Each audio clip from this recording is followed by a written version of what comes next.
Chapter 60. The Line.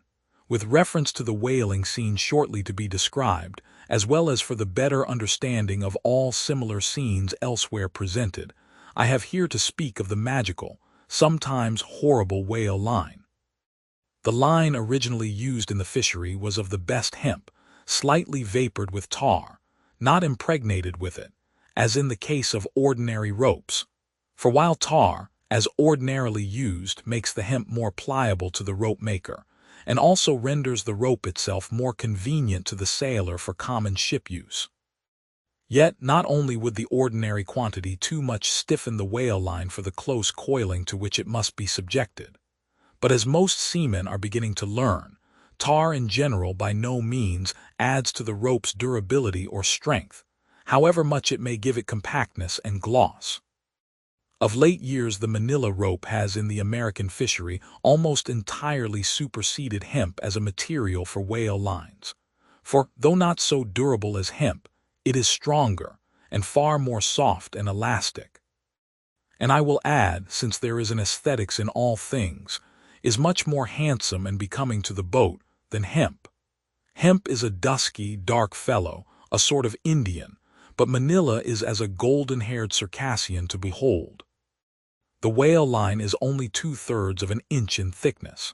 At first sight, you would not think it so strong as it really is. By experiment, its 150 yarns will each suspend a weight of 120 pounds, so that the whole rope will bear a strain nearly equal to 3 tons. In length, the common sperm whale line measures something over 200 fathoms. Towards the stern of the boat it is spirally coiled away in the tub, not like the worm pipe of a still though, but so as to form one round, cheese-shaped mass of densely bedded sheaves, or layers of concentric spiralizations, without any hollow but the heart, or minute vertical tube formed at the axis of the cheese. As the least tangle or kink in the coiling would, in running out, infallibly take somebody's arm, leg, or entire body off, the utmost precaution is used in stowing the line in its tub. Some harpooneers will consume almost an entire morning in this business, carrying the line high aloft, and then reeving it downwards through a block towards the tub, so as in the act of coiling to free it from all possible wrinkles and twists. In the English boats 2 tubs are used instead of 1, the same line being continuously coiled in both tubs. There is some advantage in this, because these twin tubs being so small they fit more readily into the boat and do not strain it so much.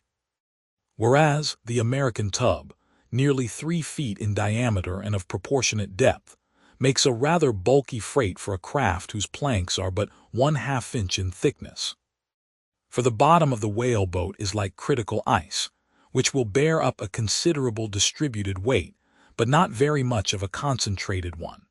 When the painted canvas cover is clapped on the American line tub, the boat looks as if it were pulling off with a prodigious great wedding cake to present to the whales. Both ends of the line are exposed, the lower end terminating in an ice-splice or loop coming up from the bottom against the side of the tub, and hanging over its edge completely disengaged from everything. This arrangement of the lower end is necessary on 2 accounts. First, in order to facilitate the fastening to it of an additional line from a neighboring boat, in case the stricken whale should sound so deep as to threaten to carry off the entire line originally attached to the harpoon. In these instances, the whale of course is shifted like a mug of ale, as it were, from the one boat to the other, though the first boat always hovers at hand to assist its consort.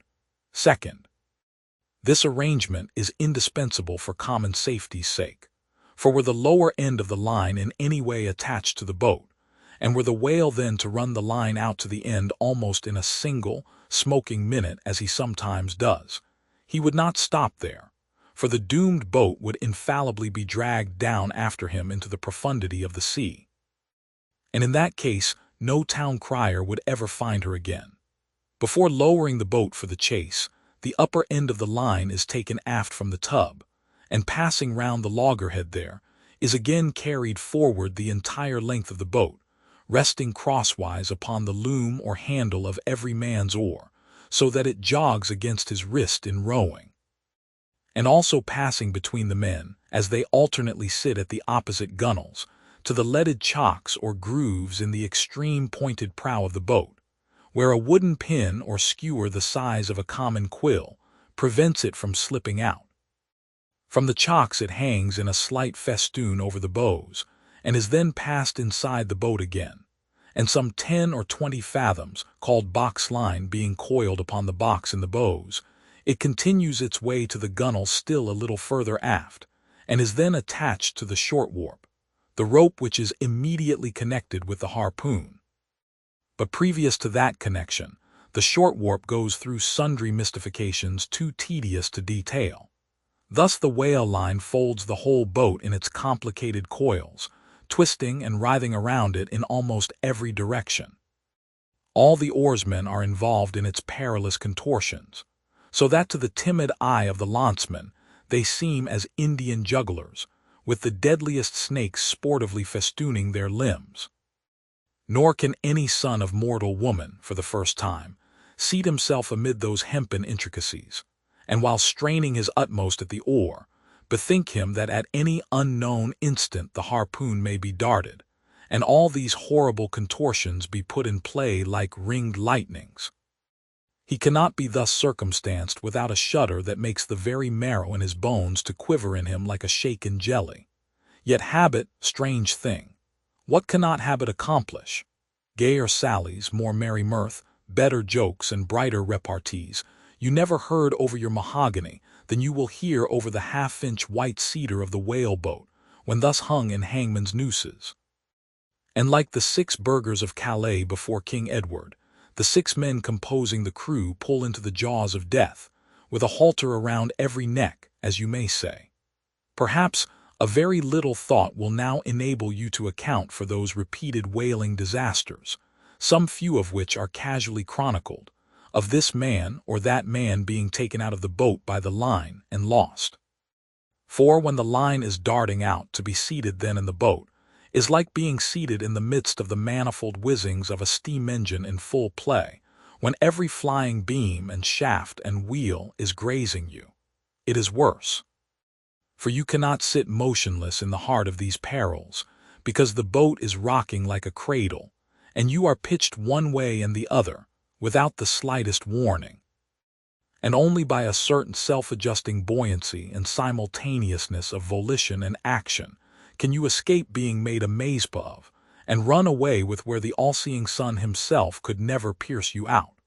Again, as the profound calm which only apparently precedes and prophesies of the storm is perhaps more awful than the storm itself, for, indeed, the calm is but the wrapper and envelope of the storm, and contains it in itself, as the seemingly harmless rifle holds the fatal powder and the ball and the explosion, so the graceful repose of the line, as it silently serpentines about the oarsmen before being brought into actual play. This is a thing which carries more of true terror than any other aspect of this dangerous affair. But why say more? All men live enveloped in whale lines. All are born with halters round their necks, but it is only when caught in the swift, sudden turn of death that mortals realize the silent, subtle, ever-present perils of life. And if you be a philosopher, though seated in the whale-boat, you would not at heart feel one whit more of terror than though seated before your evening fire with a poker, and not a harpoon by your side.